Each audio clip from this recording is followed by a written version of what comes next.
Hello, my name is Joel Garner. This is my 15th episode in my Divorcing Remarriage series where I'm going to go over Matthew 5:31 to 32.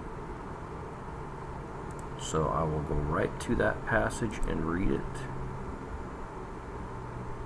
It says, "Furthermore, it has been said, whoever divorces his wife, let him give her a certificate of divorce.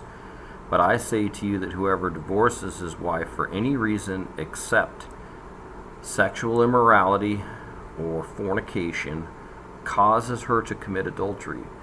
And whoever marries a woman who is divorced commits adultery." Okay, so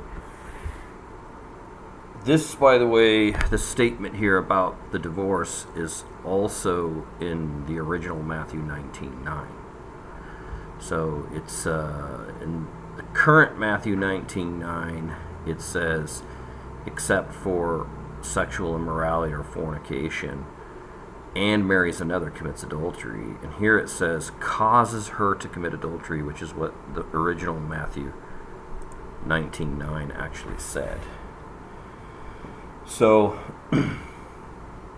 this passage is not giving an allowance to divorce and remarry.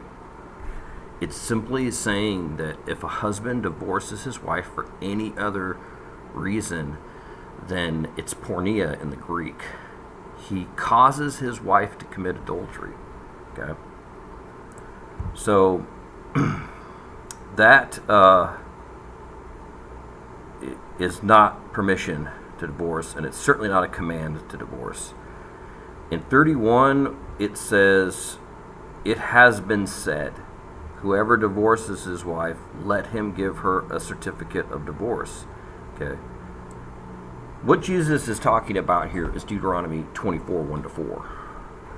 But Deuteronomy 24, 1 to 4 does not actually say, let him give her a certificate of divorce. That is an interpretation of Deuteronomy 24, 1 to 4. Actually, it's Deuteronomy 24, 1. And it is basically a misunderstanding. This was also discussed in Matthew 19:9 when the Pharisees, after Jesus said, "Do not separate what God has joined together," the Pharisees responded with, "Well, why then did Moses command give her a certificate of divorce?" Also in reference to Deuteronomy 24, 1 to 4. And Jesus contradicted that by saying Moses permitted you to divorce your wives. In other words, he's saying Moses did not command divorce your wife, which of course is to give her a certificate of divorce. He's saying Moses didn't command that. So we know that Deuteronomy 24, 1 to 4 is not a command to divorce. But Jesus is saying it here like it's a command. What he's actually doing is addressing a misunderstanding of Deuteronomy 24, 1 to 4. Now, if you go to Deuteronomy 24, 1 to 4, I'm going to read it. This is New King James that I'm reading. "When a man takes his wife and marries her, and it happens that she finds no favor in his eyes because he has found some uncleanness in her, and he writes her a certificate of divorce, puts it in her hand, and sends her out of his house." That's verse 1. Okay, there's no command there. But now let's read it in King James, KJV. "When a man hath taken a wife and married her, and it come to pass that she find no favor in his eyes, because he hath found some uncleanness in her, then let him write her a bill of divorcement, and give it in her hand, and send her out of his house."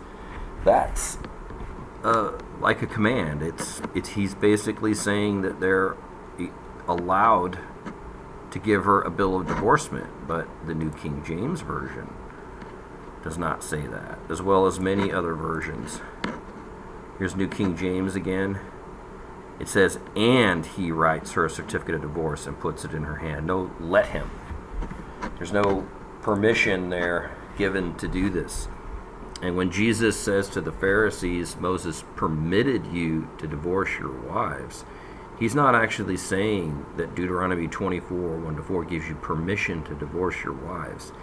He's saying that Moses allowed them to divorce their wives in the sense that he tolerated it. He didn't legislate against it. But he's not commanding anyone or giving anyone a permission to divorce with that passage. In the Hebrew, this wording is ambiguous. So you could read the Hebrew and interpret it as a command, give her a certificate of divorce, which is what the Pharisees did. But you also could read it, and the exact same grammar would just be a statement of fact. So how do we know for certain that Deuteronomy 24:1 is not giving at least permission to divorce one's wife for the cause of porneia? We know this because of what it says in Mark chapter 10, which I'm going to right now. It says, the Pharisees came and asked him, is it lawful for a man to divorce his wife, testing him? This is Mark 10:2.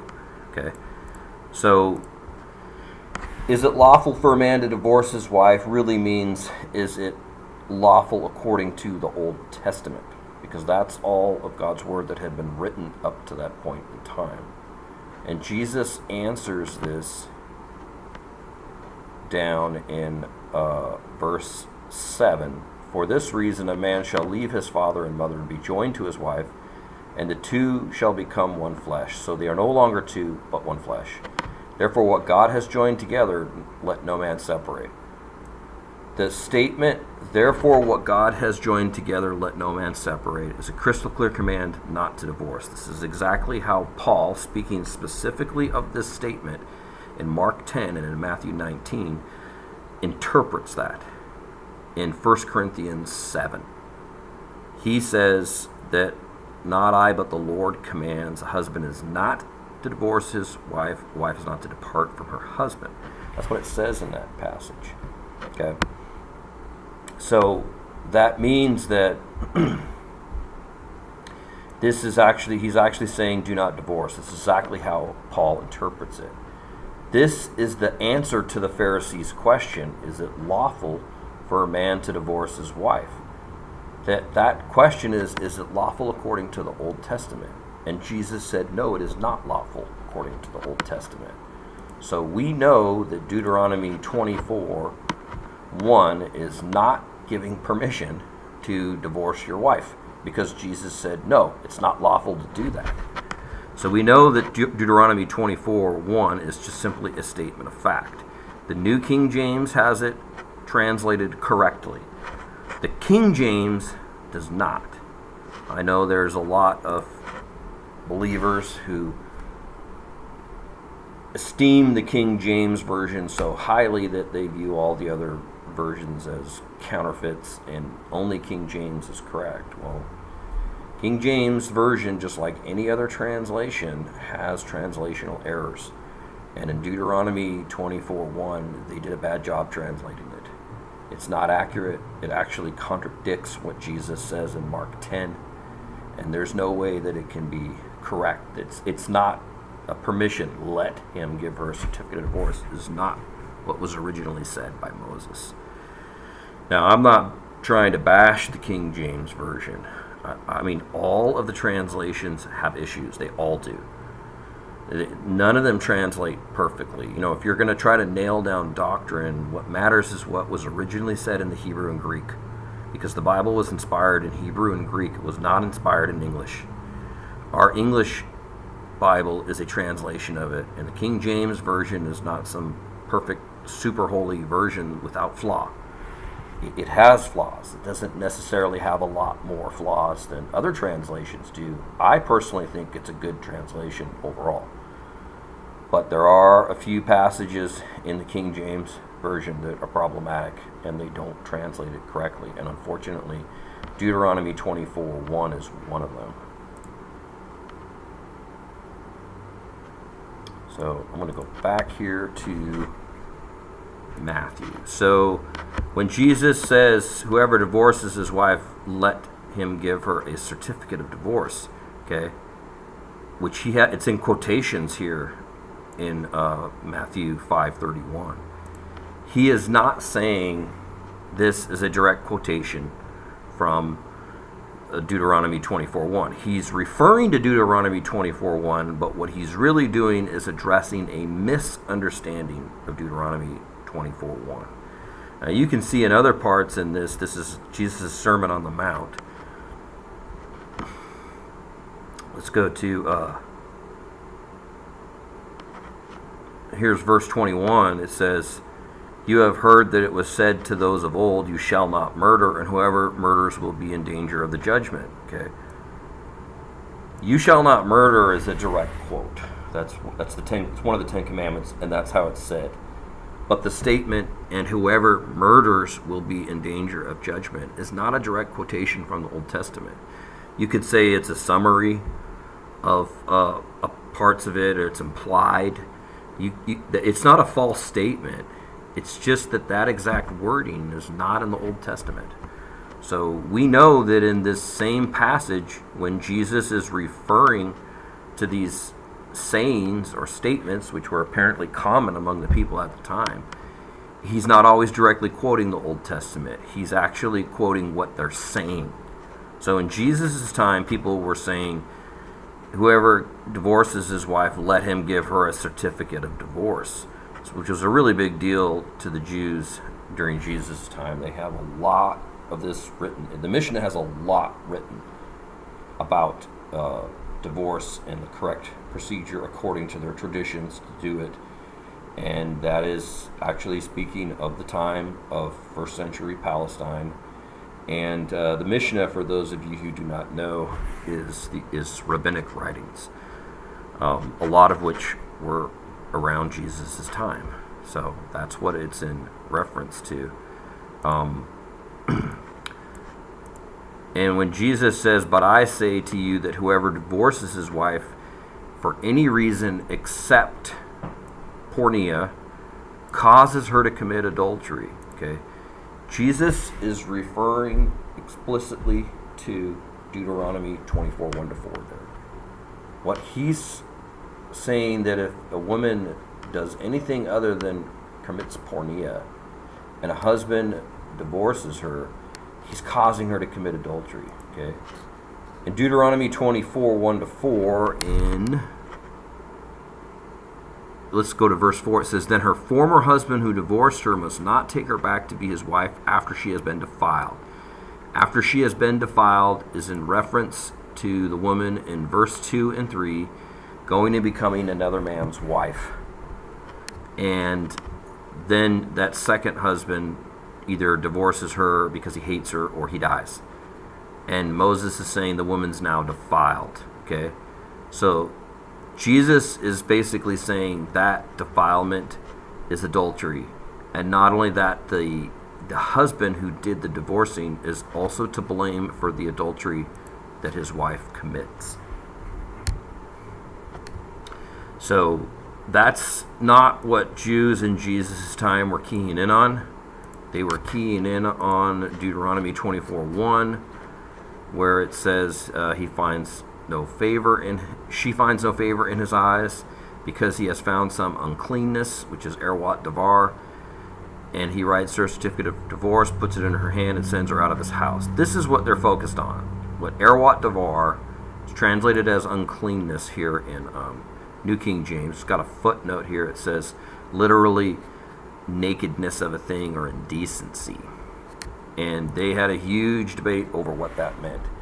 That's what they were all focused on. Whatever erwat davar means, that's our reason for getting a divorce.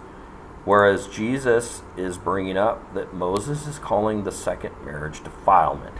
He's saying she's defiled, the woman who got married a second time, which they weren't paying any attention to that part. They could care less about that part because it doesn't justify their divorces. So Jesus is saying she's committing adultery.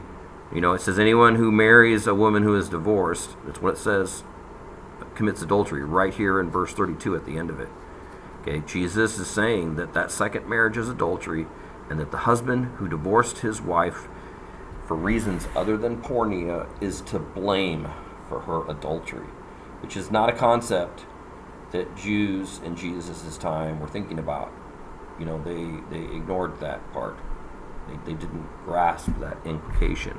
But he's telling them that. He's addressing their misunderstanding of Deuteronomy 24, 1-4. Other things here are, well, what is porneia? It's translated as sexual immorality in the New King James. Got a footnote that says, or fornication. This word is also translated in most passages in the New Testament, in the New King James, as fornication. It is, in the King James, it's translated as fornication. All of the English translations, except for the Geneva Bible, and I'm not sure if it's 532 or 19:9, but it has a different translation than fornication. It has whoredom, I believe, and all the rest of them, all the way up to the mid-20th century, all English translations, all consistently translated this word porneia as fornication. But somewhere in the mid-20th century, which is also around the time that the divorce rate exploded, there was a popular trend among Bible translators to no longer interpret the word porneia to mean fornication, but instead to interpret it to mean sexual immorality, and therefore they can then put this into Matthew 5:32 and Matthew 19:9, and it looks like it's referring to adultery more, because fornication doesn't actually mean adultery. Now, there's people online who will say, fornication means any sort of illicit sexual relation, including adultery. You can look at dictionaries on the word fornication in English, and the majority of them will say it refers to premarital sex, and they'll say nothing about adultery. There is, however, a minority of them that will say that fornication can also be referring to adultery. And in the time that the King James Version, the Geneva Bible, when these were translated into English, it was the exact same way. Like, I saw a podcast from someone, and they spent an enormous amount of time arguing that fornication includes adultery in English, and they brought up old dictionaries of it, and read the definition of it, and read that it says that it could mean adultery. But the problem with this is that even though there are old dictionaries that say in English fornication can mean adultery as well, premarital sex and adultery, the majority of them still don't. Because normally when most people speak in English and they use the word fornication, they actually mean premarital sex only. They mean not the sex of a married person to someone who's not their spouse.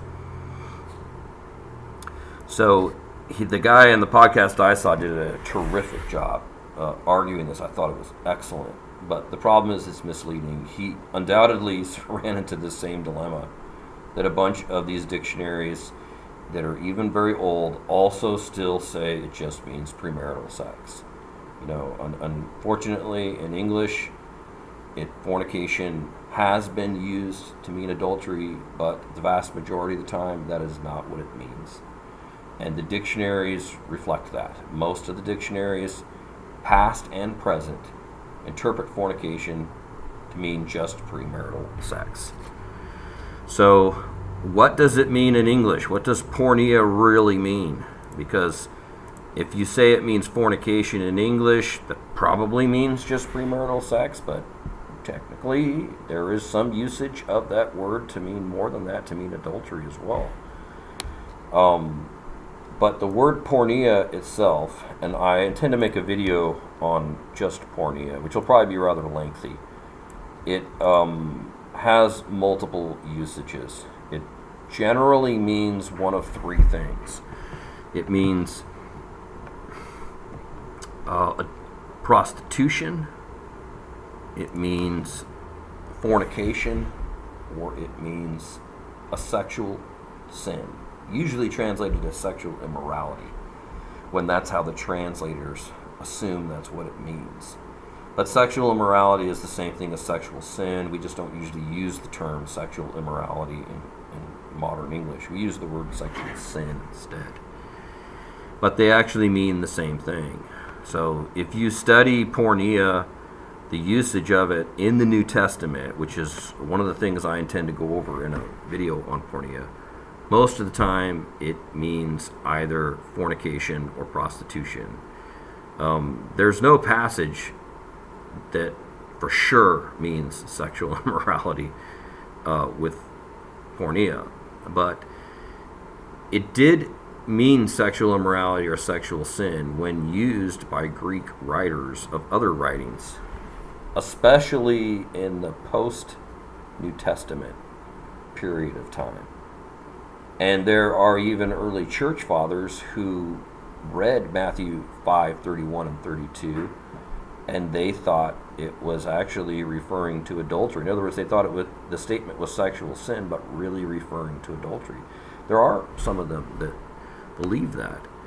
However, there's a lot of them who clearly read that, and you can tell by what they wrote that they believed it meant just fornication. So it's not universal what every single person in Greek reading the New Testament, if you're talking the first few centuries of Christianity, understood that word porneia to mean. Even they didn't have a unanimous view on it because it's a multi-usage word. And a number of them believed it was referring to adultery, which of course means they really think it means sexual sin. And a number of them thought it was referring to fornication. So there's not a consensus on there of what it means by early Greek authors. So what does it really mean? Well, when you get into Matthew 19:9, it gets complicated, because if it means sexual immorality and it's really referring to adultery, then Matthew 19 has a couple contradictions because of that. So I don't think that it can mean that. Also, this except for porneia is not mentioned in Luke 16:18. It's not mentioned in Mark 10. It's not mentioned in 1 Corinthians 7. These are all divorce and remarriage passages in the New Testament. It's also not mentioned in Romans 7:2 and 3. And that is problematic, because if this means that you can get divorced for adultery, even though it's not saying you can then get remarried here in Matthew 5:32, that's a big deal. That would mean that in fact a lot of divorces can take place. But Jesus also clearly said, do not separate what God has joined together. So Jesus' command is don't get divorced. And that's exactly how Paul understands it. 1 Corinthians 7, he says the exact same thing. Do not divorce. So you have a big problem when you interpret that word porneia to mean adultery. And if you say, well, I don't think it means adultery because, after all, porneia doesn't actually mean adultery. I think it just means sexual immorality. It could be anything. It could be, the wife sleeps with another woman. It could be she does some other obscene sexual thing. Okay, the problem with that is you're just broadening how many people can get divorced, and it trivializes Jesus' statement, do not separate what God has joined together. Why would Jesus say, do not separate what God has joined together, if in fact many divorces, possibly even the majority of divorces, can still really take place? What's the point in him saying that then? That's a blanket statement. Do not separate what God has joined together. It's not merely God's original intended design. It's actually God's unbreakable law. And that's exactly how we're supposed to understand it. Jesus was asked, can a man divorce his wife in Mark 10? And he answered that no, by saying, do not separate what God has joined together. He even gave the reason for why you're not to divorce. It's because God joined them together. So you have a big problem there if you're interpreting sexual immorality or porneia to mean sexual immorality or adultery. It's a huge mess. And now you have biblical passages that don't make any sense. They contradict themselves and they don't match with other biblical passages either. So we have to rule out the possibility that except for porneia causes her to commit adultery means adultery. We have to assume it can't mean adultery. It can't mean sexual immorality because it's too problematic. And that leaves us with the other two meanings, which are actually the more frequent meanings of porneia anyways, especially in the New Testament, and that is either prostitution or fornication. Okay, so if it means prostitution, why would it be okay to divorce your wife if she prostitutes herself, but not okay to divorce your wife if she commits adultery but not for pay? See, it doesn't make any sense, and so that leaves you with one left.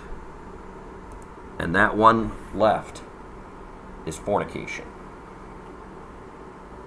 So if that passage means fornication, then you run into another issue, and that is, how can your wife commit fornication if fornication means premarital sex?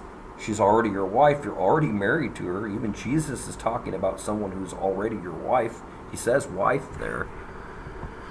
What does it actually mean? And the thing is that in the Jewish times of the first century Palestine, the Jews in that time, they had a betrothal period where they would get, it's the equivalent of our engagement, but for them it was more serious, it was more legally binding, and it involved calling your fiance husband or wife, and not just fiance but not yet husband or wife like we do in our culture. And the only way in their culture at that time that you could break off a betrothal, the equivalent of our engagement, was by a divorce certificate. So this is what Jesus is referring to. We also know this because this fits with Jesus' statement not to separate what God has joined together. Jesus talks about the two becoming one flesh. Okay, two becoming one flesh is not just a reference to marriage only. It's a reference to sex as well. We know this because Paul talks about a man being joined to a prostitute, becomes one flesh with a prostitute. But where does he get that from? I mean, that comes right from Genesis, where it says the two become one flesh, same thing Jesus is referring to. So we know one flesh union doesn't mean only marriage, it means sex, it means both of them. So in order to not violate Jesus' command not to separate what God has joined together, you would have to not be married to the person. It's a woman in this case, and you're not yet joined together with them, which is exactly what happened in the Jewish betrothal period. The woman went and fornicated, especially if she got pregnant, which is what Joseph assumed Mary did, and he tried to divorce her for it. Then that would mean that your betrothed wife, who we call fiance in our culture, had relations with someone else and it wasn't with you. And you've not yet been joined together with them. So Jesus is saying you can divorce the woman who commits fornication during the betrothal period. That's what he's actually referring to there. And that does not contradict his command not to separate what God has joined together, because they have not yet been joined together. So we know it also means it because of that. That's what fits. Now, there is another viewpoint out there that porneia is referring to an invalid marriage. I think that view works. It's technically correct, but I don't think that's what Jesus is saying here, because I don't see anywhere else in the Bible where porneia means specifically an invalid marriage. But I see lots of other passages in the New Testament where porneia actually means fornication. And when I make my porneia video, I'll go over a bunch of those and point out that clearly porneia as a starting point most likely means fornication, just because that's how it's frequently used in the New Testament anyways. So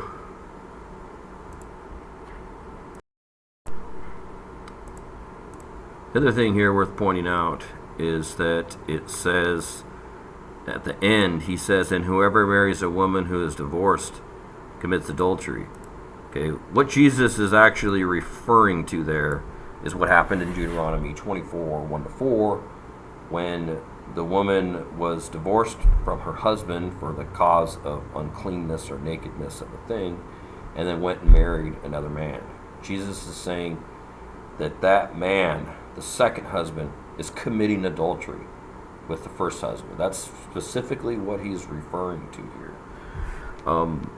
Another dilemma with this is that if Jesus is saying porneia in the sense of premarital sex during the betrothal period, then the wife being divorced for that reason, does he mean in this last statement, and whoever marries a woman who's divorced commits adultery, also means betrothed women who've been divorced? So the husband can divorce them, but then they're not free to marry someone else, because he says, and whoever marries a woman who is divorced commits adultery. Well, unfortunately, the wording in the grammar here is ambiguous, because you could say that grammatically it could mean he's saying this divorced betrothed wife can't go and get married again. But I don't think that's what he's doing. I think he's basically circling right back to that second marriage that's mentioned in Deuteronomy 24, 1-4. I mean, he has to word it this way, whether he means only women who have been legitimately married. In other words, they're in a one-flesh union with their first husband already and then are divorced. If he means that, he has to word it the exact same way as if he means, well, the betrothed wife can't get married again. Anyone who marries her commits adultery. But I don't think that's what he means. I think he's just referring right back to that divorce that took place in Deuteronomy 24, 1-4. And I don't think he means that a woman who's divorced during the betrothal period can't get married again. You know, that divorce would not be allowable if that woman was joined together in a one-flesh union. Okay, so she's not, because the marriage has not been consummated yet. And so therefore, if she then is divorced, anybody could still marry her, because they would not be committing adultery against the first union, because they haven't been joined together yet. So even though it's grammatically ambiguous here, I think it pretty clearly means just women who have been legitimately divorced. They can't go get married again. But women who've been divorced in the betrothal period, I don't think it's a prohibition for them. Another thing with this passage, even if porneia really means sexual immorality or adultery, even if it really means that, this passage is not making an allowance to both divorce and remarry. None of the early church fathers none of them believed you could get divorced, and that the woman can get divorced and remarried for the cause of porneia, whatever porneia means. You know, but even if it did mean that, even if it does mean except for the cause of adultery or sexual immorality, it's not giving an allowance here to go get married again. And the original Matthew 19:9 doesn't either. So even if you say, and I don't believe you, I think it means adultery or sexual immorality, this passage, as well as the original Matthew 19:9, still would not be allowing for a remarriage after a divorce. This passage where Jesus is doing the Sermon on the Mount, and he talks about divorce and remarriage, Matthew 5:31-32, took place prior to the incident that happened in Matthew 19:9 and in Mark 10. And it's very possible that the Pharisees were well aware of Jesus' statement here at the Sermon on the Mount. And although it is not a statement that is extremely thorough about divorce and remarriage, they may have had some idea that Jesus holds a more conservative view on the issue of divorce and remarriage than just about all the other Jews during his time. And that is likely why they waited for him to go into Herod's territory in Mark 10 and Matthew 19, and then came testing him, because they're trying to get him to say something about divorce and remarriage so that he'll get in trouble with Herod, because Herod imprisoned John the Baptist and then had his head cut off for this same issue. John the Baptist told Herod, "It is not lawful for you to have your brother's wife." And his brother's wife was divorced. She divorced his brother, and then Herod divorced his own wife, and then he married his brother's wife. And they knew that, hey, if we can get Jesus to make statements like John the Baptist did, then he'll get arrested and probably executed by Herod as well, and we don't have to deal with him anymore. So they likely had some inkling that Jesus' viewpoint on divorce and remarriage is very conservative because of what he taught here in Matthew 5:31 and 32, which is prior to the incident in Matthew 19 and Mark 10.